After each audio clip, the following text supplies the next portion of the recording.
cosmogonía viking, y entonces vamos bien atrás, tan atrás que el mundo todavía no ha nacido. No hay mundo. Llena el espacio una niebla espesa que ninguna claridad colorea, que ningún límite contiene, una neblina de porquería. Y pasan eternidades. De pronto, allá a las cansadas, diría yo, aparece un alba dudosa y vaga, y algo se empieza a mover.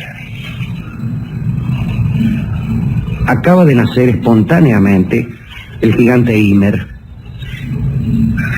Dicen los vikings que ha nacido de la mezcla y la asimilación de vapores compactos solidificados por un frío súbito.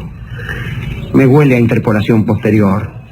No creo que los vikings tuvieran mucha idea de la mezcla y asimilación de vapores compactos solidificados por un frío súbito. Palabras que carecen de sentido en esa lengua, además. Y en toda otra, me parece.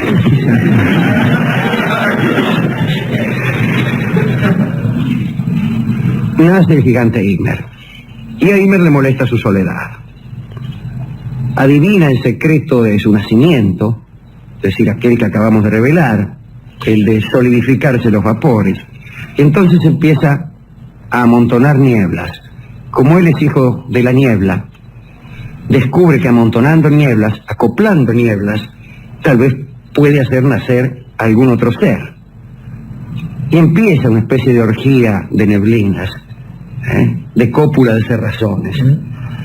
Y por ahí viene el viento del norte, se prende a la fiesta, solidifica estas nieblas y estas neblinas y estas cerrazones y estas nubecitas, y empiezan a nacer otros seres. Y como Ymer era un gigante, crea gigantes. Crea también montañas, ya que está. En realidad las montañas no son muy altas, o él es muy alto. La más alta de las montañas le llegaba a la cintura. Él era un muchacho bastante considerable. Podía acostarse utilizando los Alpes como almohada y poniendo las patas sobre el Cáucaso. Se me dirá, hay una especie de incoherencia entre el tamaño de las montañas que le llegan a la cintura y el tamaño del tipo que llega, digamos, de los Alpes al Cáucaso. ¿Cuánto hay de los Alpes al Cáucaso? 3.000 kilómetros. Bueno, ¿cuánto mide la montaña más alta? 9.000 metros. ¿El Cáucaso? No, digo, suponga que la más alta es el Everest. La más alta es el Everest. 8.000 y pico de 8.700. Quiere decir que si le llegaba a la cintura, el tipo mediría 18 kilómetros cuando mucho. Sí. Bueno, no hay 18 kilómetros de los Alpes al Cáucaso. No. O las montañas se fueron desgastando también. Bien, no importa. Se forman los océanos, empiezan a moverse algunos animales. Como además el gigante era medio ordinario, Ymer, los animales que crea son absolutamente repugnantes. Se trata de esfinges, dragones, hidras, serpientes, grifos, krakens, leviatanes, etc. Pero Ymer además carecía de habilidad. Creaciones no solo eran repugnantes, sino también groseras, carecían de finura. Y además en este mundo había un defecto impresionante, propio de los mundos que recién nacen, propio de los barrios que recién nacen. No había luz. Todo era en la tiniebla. A lo sumo si había una pequeña fosforescencia que permitía a los tipos, mitad tanteando, mitad adivinando, comunicarse de un modo muy precario. Y en eso aparece la luz. Y la luz es un Dios. Y es un Dios nuevo, que no es el creador, pero sí el ordenador del mundo. Y después de todo, el que hace lo que vale la pena del mundo. Digamos, la luz. Él es la luz misma. Él es Odín. Y empezaron a ver las esfinges, los krakens, los gigantes, que las nubes se coloreaban y que llegaba un globo de fuego. Y era Odín que llegaba además con sus 12 divinidades. Y viene Odín y dice, vamos a arreglar un poco esto que es un relajo, hermano. Ordenó los astros. Las estrellas que toda amontonada ahí como perejil en maceta, las ordenó y les dio esa distribución artística que tienen en el cielo. Expulsó además de la tierra a todos los monstruos repugnantes que había creado Ymer. Y el primero que expulsó fue el propio Ymer, vamos a ser francos. y luego a todos los otros gigantes, y luego a todos los monstruos. Se dice, sin embargo, que del cuerpo podrido de Ymer, discúlpenme si están comiendo, nació una raza que tendría muchísima importancia en las mitologías nórdicas, la raza de los enanos. Entre los gigantes de la helada hubo uno que escapó, dicen. Digo yo que tal vez fuera casado, porque luego los gigantes se multiplicaron y fueron un verdadero problema para los Ases, para los dioses amigos de Odín. Y de los monstruos quedaron solamente dos monstruos muy famosos en este programa, que son el lobo Fenrir, aquel que abría las quijadas del siguiente modo: la mandíbula superior hasta el cielo y la inferior hasta el infierno, y le abriría más si tuviera lugar. Y el otro, la serpiente Jormungandr, la que daba vuelta al mundo. La que daba la vuelta al mundo, y la que era capaz de morderse la cola después de un largo periplo por todos los océanos. Ouroboros, decíamos eso. Ouroboros también decían por ahí. Bueno, Odín subió al espacio luminoso para disfrutar el mundo que él mismo había organizado, lo miró, lo dice la verdad, que me salió fenómeno, pero se le ocurrió, para completarlo, por cierto, inventar un ser que, sin participar de la esencia divina, se elevara por encima de las demás criaturas. Y estaba pensando en ello cuando vio un leño flotante, lo partió en dos, y de ese leño surgieron el hombre y la mujer. Esta es la versión viking de la creación del hombre. Es un pedazo de madera. Mucha importancia le dan a los árboles de por sí, ¿no es eso? ¿No? Desde luego, ahí tiene usted, sin ir más lejos, el árbol cósmico, el fresno Yggdrasil, cuya cima sostiene nada menos que el paraíso, el Valhalla, cuyas raíces se sumergen en los infiernos, que tiene dos cuervos, no, este es Odín. Ardillas tiene ese árbol. Tiene dos ardillas, que son, o una ardilla que es alcahueta y que va de las raíces hasta la copa contando, trayendo chismes y generando enemistades entre los que viven en las raíces y los que viven en la copa. Sucede con cierta frecuencia. Sí, claro que sí. Hay también un águila que mira y ve todo con una mirada, y un buitre que verifica los informes del águila, y Odín tiene dos cuervos en los hombros que pueden mirar todo lo que sucede en el universo y que a veces lo recorren para también traerle chimentos. Reptiles horrorosos inyectan veneno a una de las raíces del fresno. Hay un dragón acurrucado en la otra raíz. 4 ciervos hambrientos devoran el follaje. Bueno, ese es el fresno, en cuya base está la fuente de la sabiduría, la fuente a donde fue a beber Odín para ser sabio, y a donde pagó el precio por la sabiduría, que fue un ojo. Odín es tuerto porque para ser sabio pagó un ojo de la cara, y creo que hizo negocio.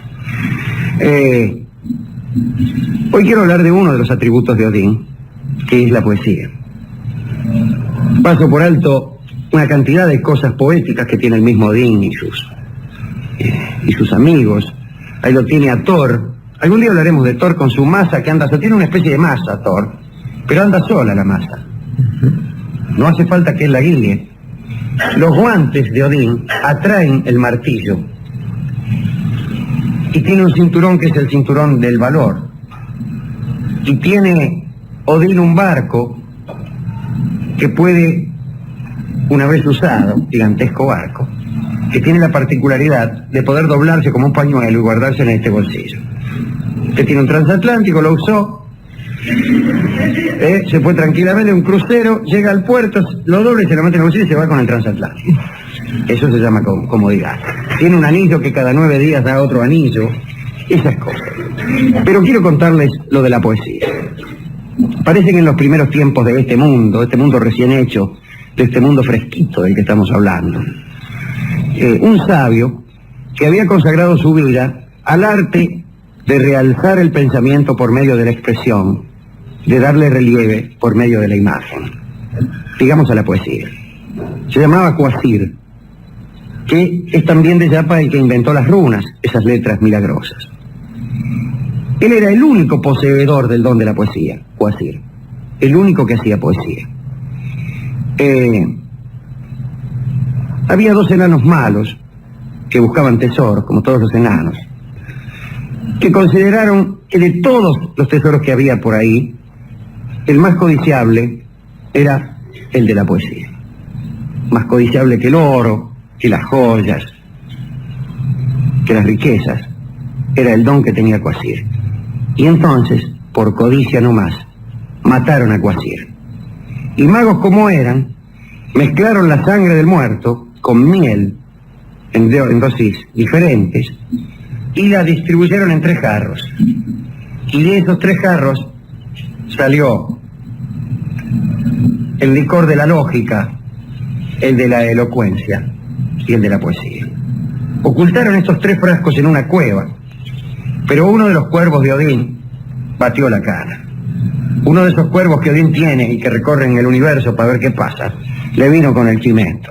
Odín, en una cueva que yo me sé, hay 3 frascos, hechos con miel y con sangre. Uno es el de la lógica, otro es el de la elocuencia y otro es el de la poesía. Y Odín mandó, ya no a los cuervos, sino al buitre, al cahuete que tenía, a que le trajese los 3 jarros. Así lo hizo el buitre. Cató el licor de la lógica y razonó también que desde entonces jamás se puso de acuerdo con nadie. Cató la elocuencia y desde entonces fue abogado. Y después abrió el licor de la poesía, lo probó y desde entonces solo habló en verso. Sus hijos, Bragi y Saga, miraban relamiéndose el minifestín de Odín. Odín le dio un poco del licor de la poesía a Saga y lo tocó con los labios, y fue desde entonces encargada de la poesía. No, encargada de la tradición, porque no probó ni lógica ni elocuencia. Bragi, el otro hijo, sí, tragó un montón y fue dios de la poesía. Y me parece muy bien esta idea que tenían los nórdicos de la poesía.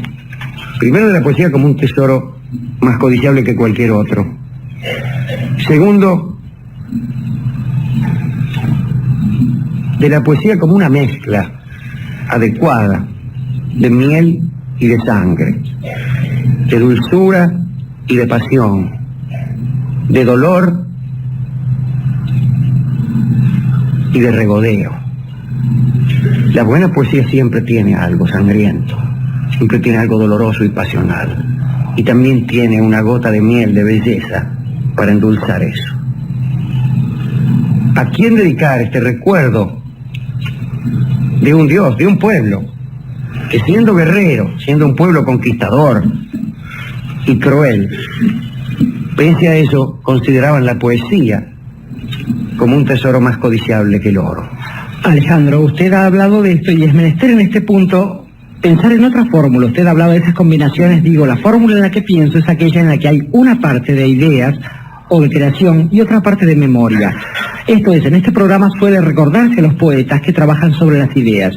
No nos gustan en general los poetas que trabajan simplemente sobre la memoria, el sentimiento, la exposición de las cosas obvias. Quisiera que hoy fuese sí este recuerdo para esos poetas, justamente porque la poesía no solo sirve a veces para crear el mundo, esto es, formular palabras que se transforman en hechos, en cosas palpables, sino también a veces para recordarle a las generaciones sucesivas cómo ha sido la forma en que se ha creado una determinada comunidad, una cierta historia, una cierta forma de ver el mundo. Esos poetas en los que se encuadran, por ejemplo, los poetas sociales, los letristas, aquellos que no nos gustan porque tienen más que ver con el sentimiento que con el arte y todo eso, se encargan a veces de que esta historia sea posible, de que la gente no olvide porque está diciendo ciertas cosas, haciendo ciertas cosas, y cuando las olvida se les recuerda el porqué de esta causa. Entonces digo, para esta gente que va desde algún poeta ciego hasta una pobre guitarrera de San Nicolás, este recuerdo. Está bien recordar a esos poetas menores, que como dijo un poeta mayor, quizá habría que consultar con más asiduidad.